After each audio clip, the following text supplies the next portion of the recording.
السلام علیکم ورحمۃ اللہ تعالی وبرکاتہ۔ مرکز اہل سنت جامعہ رضویہ منظر اسلام کے یوٹیوب چینل ہم سبق درس نظامی میں آپ کا خیر مقدم ہے۔ پیارے بچوں، جنہوں نے اب تک ہمارے چینل کو سبسکرائب نہیں کیا ہے وہ ضرور سبسکرائب کر لیں اور بیل آئیکن بھی ٹچ کر دیں تاکہ کوئی بھی اپلوڈ آئے وہ اس کی نوٹیفیکیشن آپ تک فوراً پہنچ جائے، اور اپنے ساتھیوں سے بھی شیئر کریں، اور بات پسند آئے تو لائک بھی کریں۔ اب آپ کے سامنے شرح تہذیب کی تلخیص جو امداد اللبیب لفہم التہذیب کے نام سے ہے، اس کتاب کو پڑھائیں گے مفتی محمد قمر صاحب۔ آپ ان کو بغور سماعت فرمائیں۔ السلام علیکم ورحمۃ اللہ وبرکاتہ۔ بسم اللہ الرحمن الرحیم۔ لذاته يخرج قياس المساوات وهو ما يتركب من قضيتين يكون متعلق محمول الأولى موضوع الأخرى۔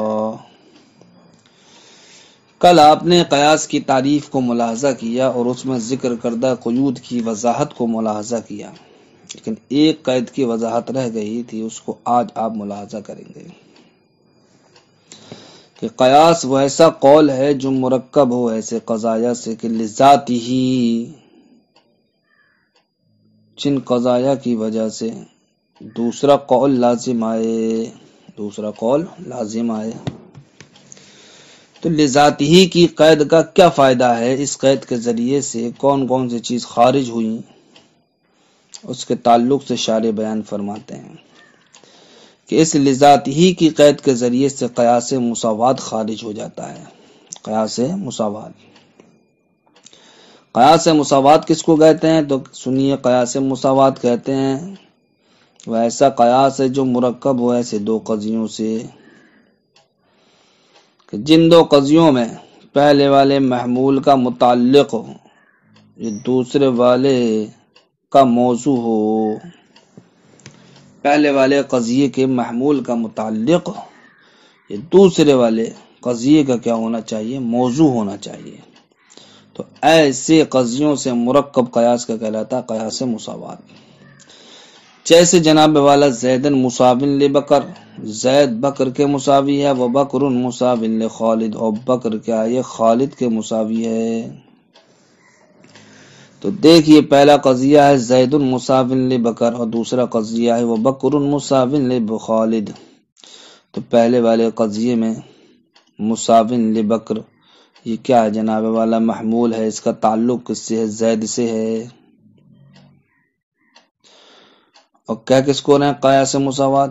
وہ ایسا قضیہ ہے، وہ ایسا قیاس ہے جو دو قضیوں سے مرکب ہو کہ جن میں پہلے والے محمول کا متعلق دوسرے والے کا موضوع ہو۔ تو پہلے والے قضیے کا ہے،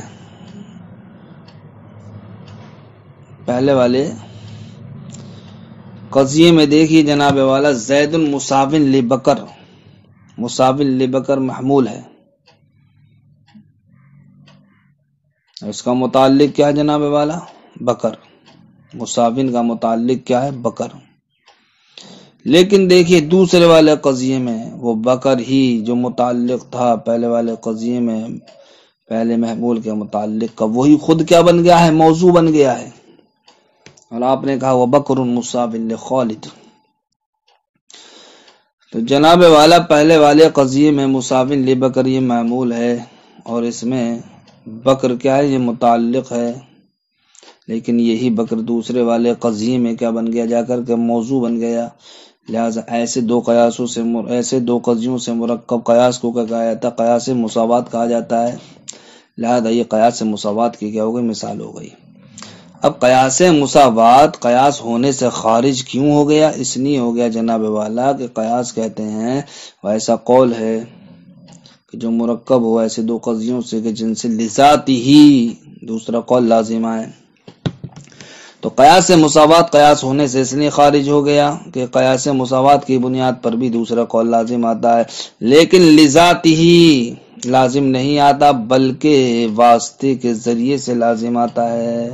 واسطے کے یعنی کہ قیاس مساوات میں دوسرے قول کو حاصل کرنے کے لیے جناب والا کس چیز کی ضرورت پڑتی ہے؟ ایک واسطے کی ضرورت پڑتی ہے۔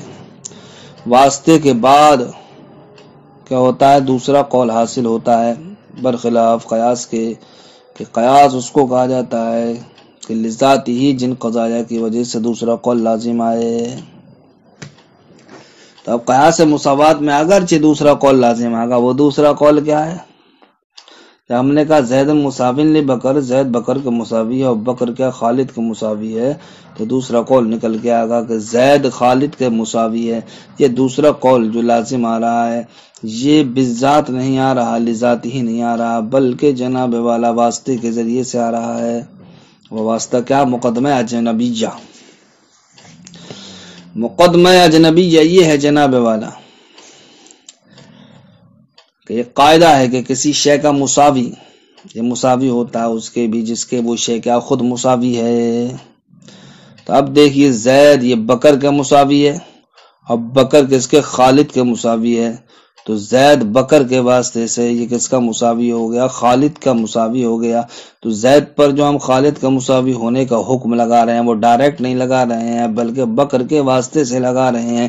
اسی واسطے کے ذریعے سے حکم کے لگانے نے اس قیاس کو قیاس ہونے سے کیا کر دیا؟ خارج کر دیا اور قیاس مساوات میں داخل کر دیا۔ کہتے ہیں لذات ہی، اس قید کے ذریعے سے یخرج قیاس المساوات، قیاس مساوات خارج ہو جاتا ہے۔ قیاس مساوات کہتے ہیں وہ ما یترکب من قضیتین، وہ ایسا قیاس ہے جو مرکب ہو دو قضیوں سے، یکون متعلق محمول الاولی کے پہلے والے محمول کا متعلق، موضوع الاخر دوسرے والے قضیے کے موضوع، دوسرے والے قضیے کا کیا ہو؟ موضوع ہو۔ جیسے کہ زید مساو لبکر و بکر مساو لخالد، فالمحمول فی الاولی، تو پہلے والی قضیے میں محمول مساو لبکر ہے، و متعلق اس کا متعلق آنی بکر کیا ہے؟ بکر ہے۔ موضوع فی الاخری جو دوسرے والے قضیے میں کیا جناب والا موضوع ہے۔ فإنه قول مؤلف من قضیتین، اس لیے کہ جناب والا زید مساو لبکر و بکر مساو لخالد یہ ایسا قول ہے جو مرکب ہے دو قضیوں سے، مستلزم لقول آخر جو دوسرے قول کو کیا مستلزم ہے، وہ دوسرا قول کیا؟ زید مساو لخالد۔ لیکن لا یقال له انه قیاس، لیکن جناب والا اس قیاس مساوات کو قیاس نہیں کہا جائے گا۔ کیوں؟ اس لیے نہیں کہا جائے گا کہ لأن هذا الاستلزام ليس لذاته، کہ یہ جو دوسرا قول لازم آیا ہے یہ لذات ہی نہیں آیا ہے، بل بواسطۃ مقدمۃ اجنبیۃ، بلکہ مقدمہ اجنبیہ کے واسطے سے لازم آیا ہے۔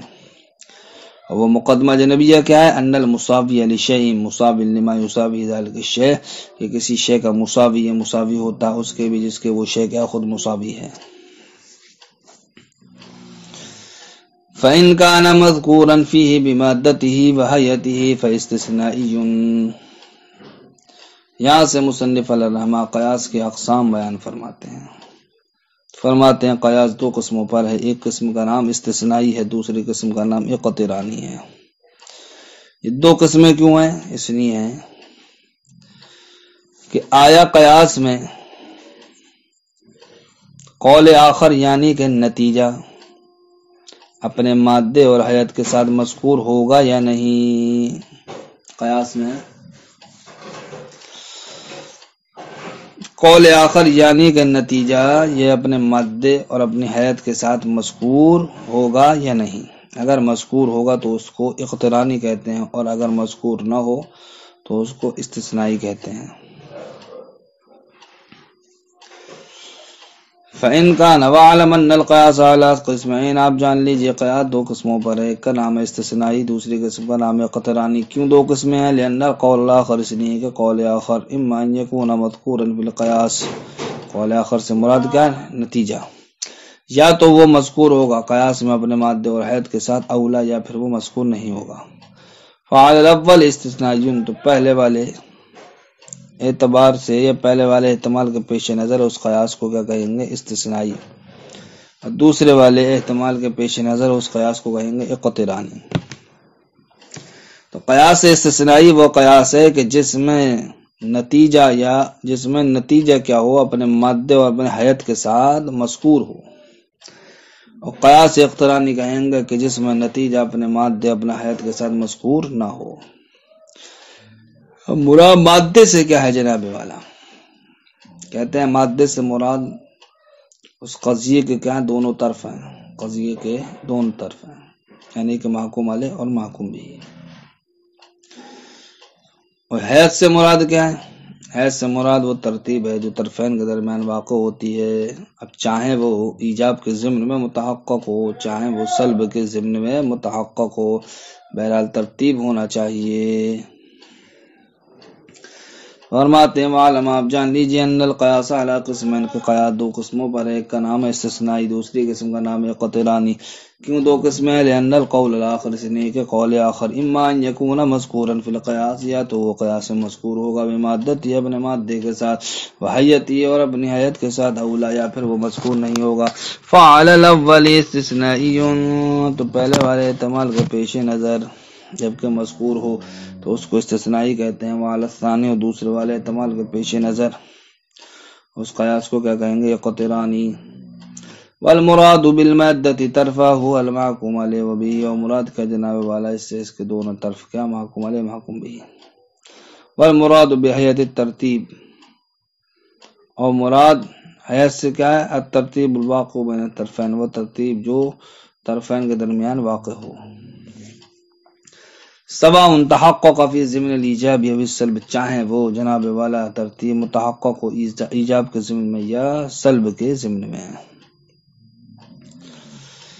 استثنائی کی مثال دیتے ہیں جناب والا، کہتے ہیں جیسا کہ ان کانت الشمس طالعة فالنهار موجود لیکن الشمس طالعة فالنهار موجود، اگر سورج طلوع ہوگا تو دن موجود ہوگا، لیکن سورج طلوع ہے تو دن موجود ہے۔ تو یہ جناب والا دو قضیوں سے مرکب ہے، یہ کہ امکانت الشمس طالعة، دوسرا فالنہار موجود۔ ان دو قضیوں کے ذریعے سے نتیجہ کیا نکل کے آیا؟ لیکن الشمس طالعة فالنہار موجود، تو النہار موجود نکل کے آیا نتیجہ۔ اب دیکھیں گے ہم یہ قیاس میں نتیجہ مذکور ہے یا نہیں۔ اگر قیاس میں نتیجہ مذکور ہوگا تو اس کو کیا کہیں گے؟ استثنائی کہیں گے۔ تو ہم نے دیکھا جناب والا یہ قیاس میں مذکور ہے، اس لیے کہ قیاس کا جز ہے ان کانت الشمس طالعة فالنہار موجود، اور یہ نتیجہ نکل کے آیا کہ ہاں النہار موجود، تو نتیجہ مذکور ہوا اس میں، جب مذکور ہوا تو اس کو قیاس استثنائی کہا جائے گا۔ مثال جیسے ان کانت الشمس طالعة فالنہار موجود لیکن الشمس طالعة فالنہار موجودہ، فالقول الاخر وهو النہار الموجود، تو قول آخر وہ جناب والا کیا ہے؟ النہار موجود ہے، مذکور فی القیاس، جو ذکر کیا گیا قیاس میں، بمادتی حوایتی، اپنے مادے اپنے حیت کے ساتھ۔ وَإِنَّمَا سُمِّيَ اسْتِثْنَائِيًّا لِوُجُودِ أَدَاةِ الِاسْتِثْنَاءِ فِيهِ وَهِيَ، لیکن اب یہاں سے بتا دیں جناب والا اس قیاس کو کہ جس میں نتیجہ اپنے مادے اور حیت کے ساتھ مذکور ہو تو اس قیاس کو استثنائی کیوں کہا جاتا ہے؟ تو اس کا جواب دیتے ہیں استثنائی اس لیے کہا جاتا ہے کہ وہ قیاس حرف استثناء پر مشتمل ہوتا ہے، وہ قیاس حرف استثناء پر مشتمل ہوتا ہے، جیسے کہ لیکن نہ وغیرہ پر، اس لیے اس قیاس کو کیا کہا جاتا ہے؟ قیاس استثنائی کہا جاتا ہے، کیونکہ لیکن نہ یہ حرف استثناء میں سے ہے۔ السلام علیکم ورحمۃ اللہ۔